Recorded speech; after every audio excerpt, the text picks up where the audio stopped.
guys, today we're installing RGB taillights on our Genesis Coupe.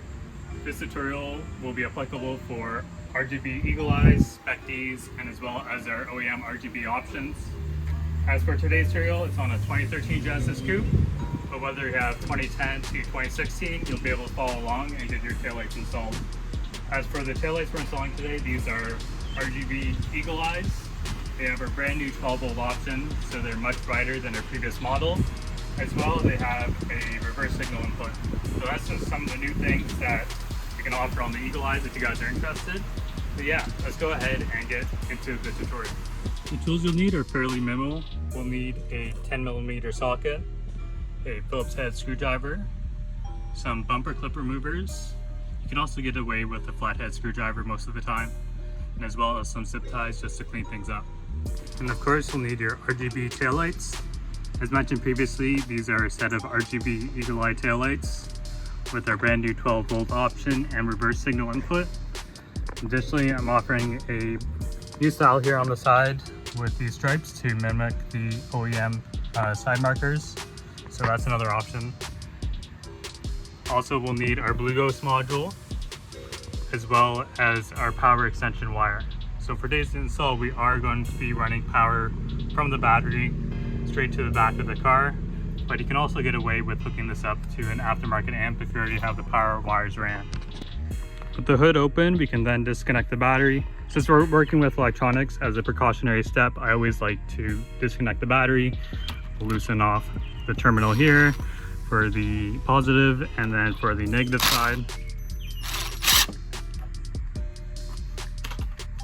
Take that, and from there you can disconnect positive first, stick that down there, get it out of the way, and then with the negative, get that out of the way as well. So to begin, we're going to get started with the power extension wire. As for running it to the back of the car, you have a couple different options. There's a grommet back here that goes through the Firewall. I already have my aftermarket amp ran through there, so this is most likely the route I'm going to be taking today. To begin, we're just going to remove two 10mm bolts to get this loosened up.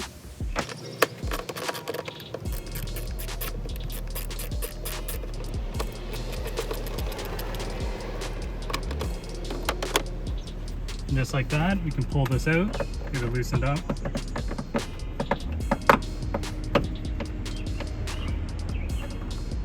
Just like that. So I'm going to begin by removing the grommet and running the power lines up through here. If you're trying to get the wire through a tight space, it can be helpful to remove the cap and as well as the fuse. There you go, and the form factor is a lot smaller. There we go, we got one power line ran through. This is the positive. Go ahead and put the fuse back in.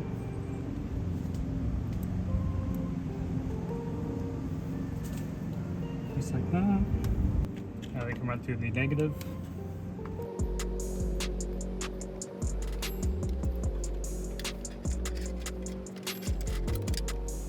There you go, we got all the wires through the grommet, being the positive and negative. So we can set that to the side. Next, we want to take the other end of the connector and push it as far down into the footwell as we can. That way you can grab it from the other side.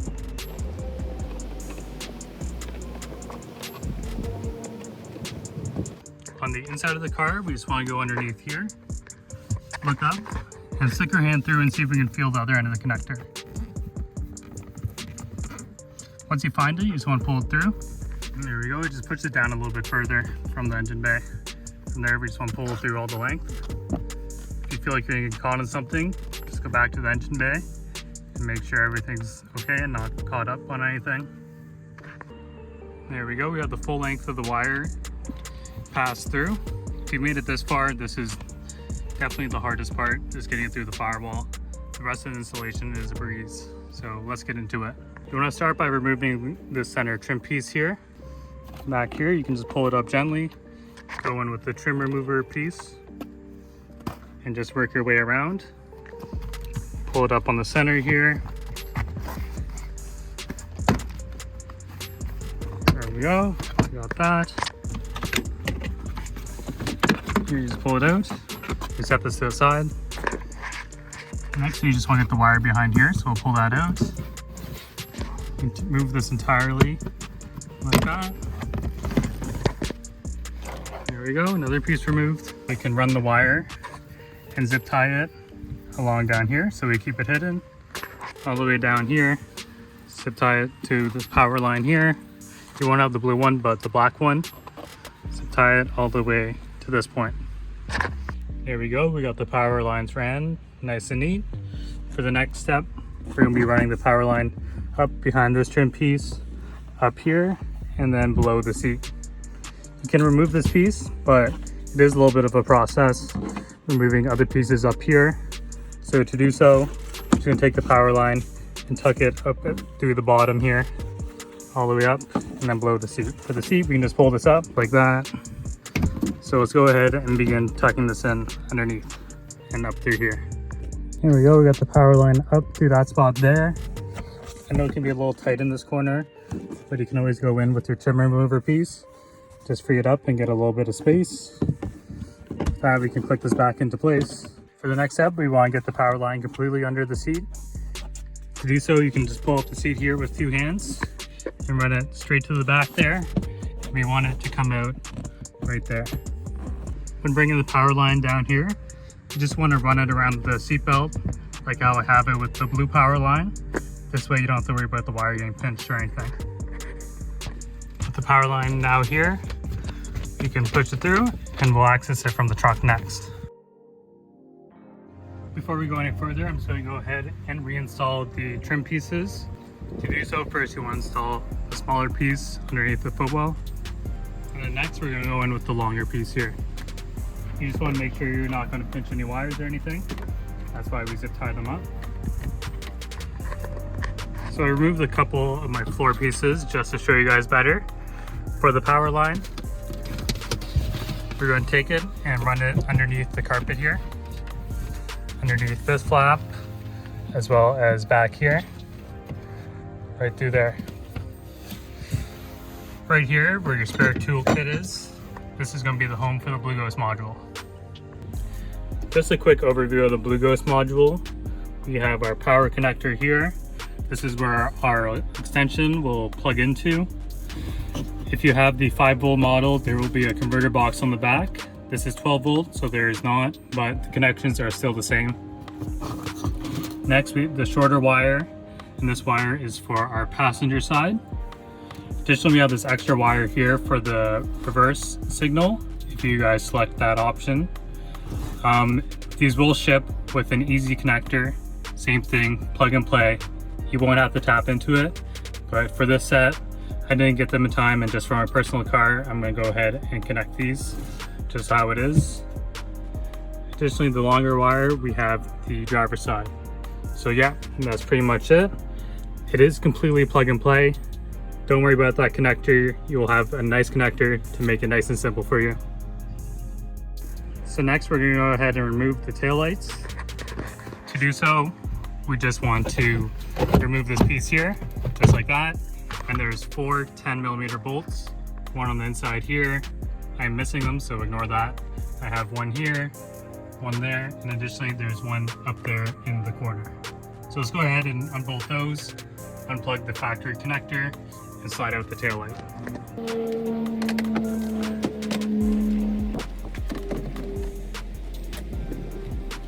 Next, we'll go ahead and repeat the process for the other side. Next, we're just going to pull up the center trim piece, just like that.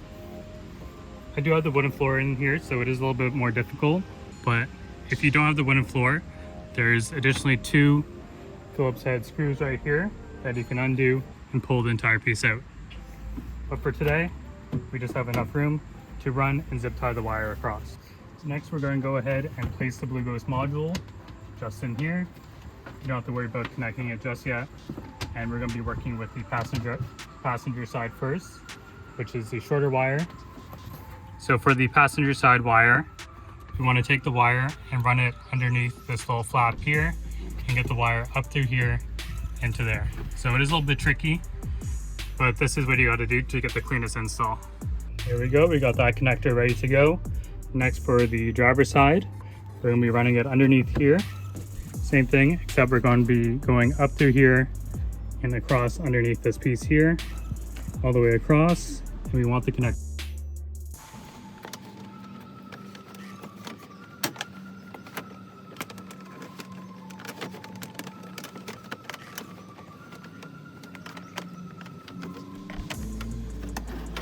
Now that we got all the connectors ran through for the driver's side as well as the passenger side, we're going to go ahead and install the lights, secure with the 4 bolts, as well as plug in the factory connector and the Blueghozt connector into the taillight.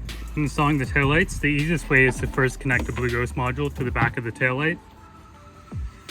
When installing this, you just want to make sure you follow the arrows on the connector itself and match them up to the taillight.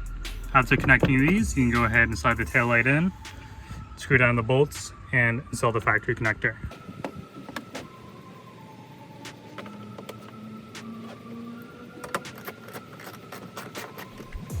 Sometimes with aftermarket taillights, the fitment can be a little bit different than OEM. So when securing the bolts, you want to make sure that they're nice and snug and make sure not to over tighten them. You can tuck in the wire and reinstall the factory foam piece.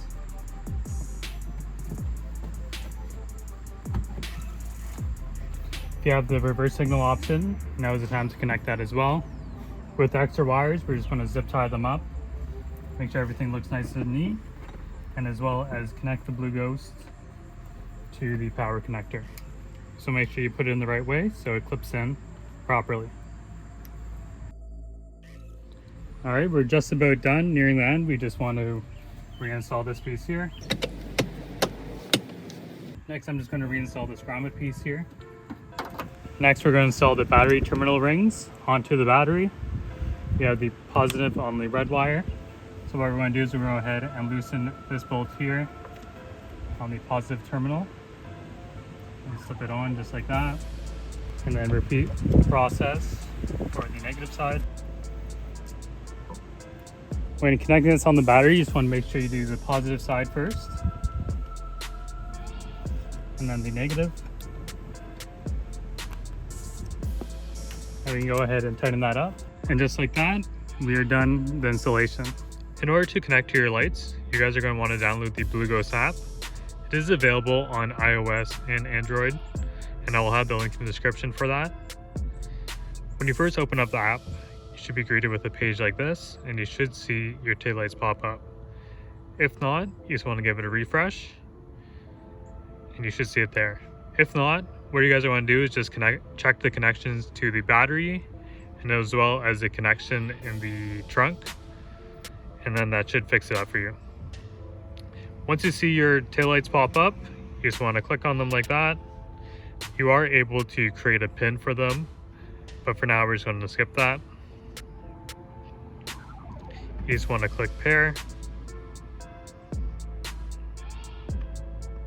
and you should see the connection loading up in the bottom there. The first page you'll see is the home page. As you can see, you won't have all these show modes made since I created these myself. Although what you're going to want to do is just click the plus button here, and this is where you create any of the show modes. As you can see, you can name it there. Here's a drop down. So these are all the preset show modes. For example, the kaleidoscope is the most popular. You have a few different options in here. You're able to change the size of the animation, the color shift, and the dimmer. These options are usually different depending on which show mode you use, but you will always have these 6 boxes down here. Pretty much these 6 boxes represent each color within the show mode. So for right now, we have the rainbow mode, including all of the colors. So pretty much within there, you're able to delete certain colors that you like to remove from the animation, as well as add additional ones of your choosing within the color wheel. Once you create a show mode, you'll see it on this page here. From here, you can quickly access whichever show mode you would like, as well as you can add them to a list, just like this, by pressing the list button here. And if you see at the bottom here, we have it at a 5-second interval, and we can press play. And pretty much this is creating your own show mode where it will cycle through each one of these individually for a set period of time, in this case 5 seconds. Moving on, in the next tab here at the bottom, this is where you're able to customize your OEM functions, such as your turn signal. So you're able to select your turn signal color, as well as the animation, the size, and the speed as well.